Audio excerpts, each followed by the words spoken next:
Onto the pandemic, it's always with us. A new strain, yes, a third one, is worrying government scientists. It's from Brazil, and the government's chief scientific advisor admitted he didn't know if our vaccines could protect against it. The government has come under fire for reacting too slowly to this new outside threat, but it is difficult. These new threats seem to be emerging all the time. University College London's Professor Francois Balloux is one of the UK's leading experts in genetics. His research lies at the intersection between genomics, epidemiology, evolution, and ecology. So who better to shed light on this new strain than him? Professor, welcome to Spectator TV. What can you tell us about this new strain from Brazil? Well, we don't know that much about it. It has some similarities with the strain we've been seeing in circulation in South Africa. In particular, it has one mutation, which is, I would say, the mutation we really worry a bit about in terms of immune escape, or let's say how well vaccines will protect against it. I'd really like to stress that it's not an immune escape strain at this stage. It might just reduce the efficacy of the vaccines a little bit.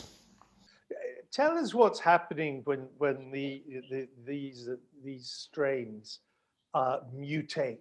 Am I right in thinking that this is part of their survival? Is that why they mutate?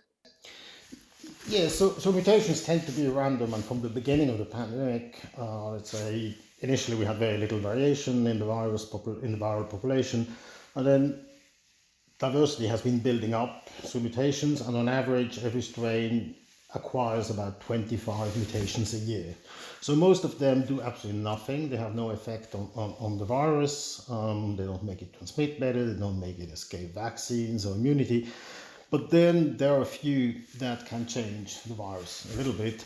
And we haven't seen much happening until very recently. But over, I would say, the last weeks, we have a few strains that seem to be a bit more different. So there is clearly evolution going on there. And is one of the differences, Professor, is that one or two of these new strains, we think of what for a while was called the Kent virus, that it seemed to spread more quickly than the virus that we first encountered in March of this year. Yes, there is some good evidence that this lineage, which is becoming dominant in the UK now, is more transmissible than the ones we had before. So it is not escaping immunity. It is a bit unclear how it does actually transmit better. There's still some uncertainty how much more transmissible it is. So I think we'll have to wait for a few weeks to put an exact number on it. But clearly it's gone up in frequency quite drastically over the last weeks. And is it a rule of thumb or not that when a virus mutates, it may, as you say, it becomes more transmissible, but does it weaken when it mutates? Not absolutely necessarily. So the only thing that matters for a virus, and actually generally evolution, is how well it replicates. So that's the only selective pressure on it. Whether it hurts us or doesn't hurt us, that's actually not so important. No, it's not important. It's obviously very important for us, but not for let's say, the selective pressures on the virus. Now, less symptomatic, less aggressive strains could be favored if they're not picked up, people don't feel ill, people still move around, and they pass it on to others. So that's one mechanism by which viruses can become more transmissible. But that's one of many, and it's quite difficult to make any predictions. So luckily, this strain, while it seems to transmit better, it doesn't seem, it clearly doesn't create more severe symptoms, it's not more lethal, and we'll have to wait for a little bit to see whether it might actually be slightly milder. But for those of us who are not experts on this, the thing that always immediately comes into our minds when we read about some new strain of the virus is, gulp, will the vaccines that we're putting so much hope on now, that's our kind of get out of jail card, will the vaccines work against this new strain? Yes. What's the story there? So all the evidence points to the vaccines working perfectly well against this strain, as well as against any other strain. So there's no reason to believe that vaccine efficacy would be lower against the Kent variant, or whatever you want to call it. Is that a general feature of viruses, Professor? That if you get a vaccine against, I mean, I suppose the biggest vaccine we've ever had in this area was against smallpox. And I'm sure smallpox must have mutated in lots of different ways. But in general, if you get a good vaccine that works, in general, it should be able to cope with a mutating virus. Yes and no. So smallpox is a bit different. It's a very slowly evolving virus. It's a DNA virus. It's a completely different beast. Yes. I think here we what's probably more comparable is the flu, so influenza. And these are viruses that evolve quite quickly, and as we all know, let's say the flu jab needs to be redesigned on a regular basis. So essentially people the most at risk, let's say, get vaccinated each year. And I think we have to prepare ourselves to have to update the vaccine, which is not the end of the world. So that's technically very easy to do. We have excellent surveillance in place, so we know what to expect. We know what strains are emerging. We know which ones of concern, and in principle it won't be a major challenge to have people revaccinated on a regular basis. It might not be every year, but I would say every probably 3-4 years we'll have to, let's say, revaccinate the people who need to be vaccinated. And are we any clearer on the week when the WHO investigators are arriving in China to investigate the origins of the virus? In the work you've done on the genomic data that you've been working on too, are we any clearer about the origins of this virus?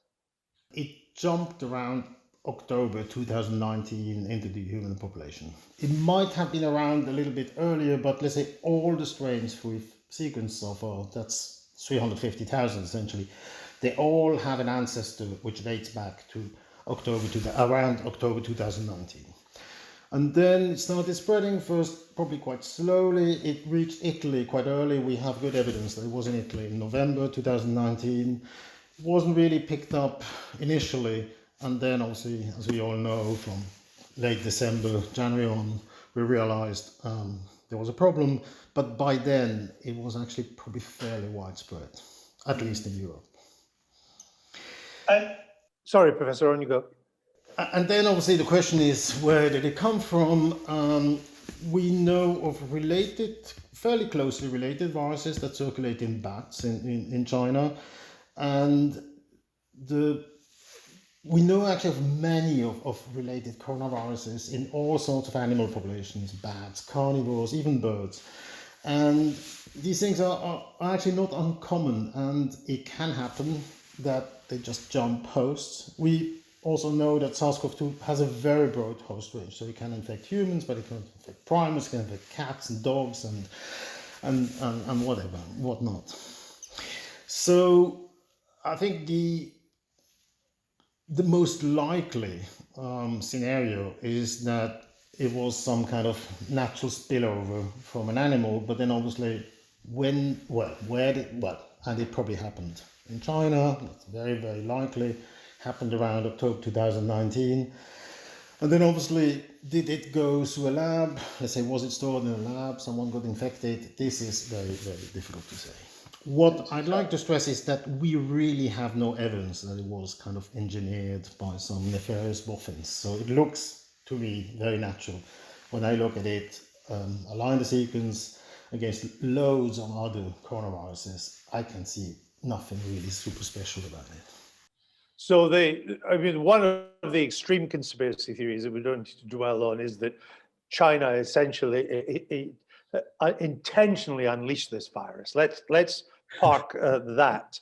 The official story for a while was it came from the wet markets, almost naturally.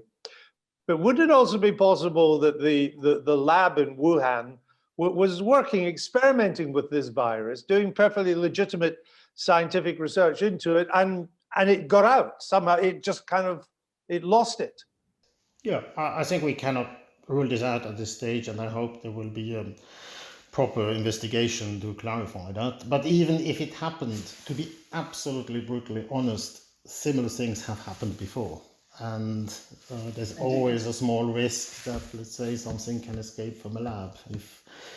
I hope it won't happen, and I hope we will be more careful in the future, but these things have happened in the past. There was some data I'd just like you to mark our card on this from Italy.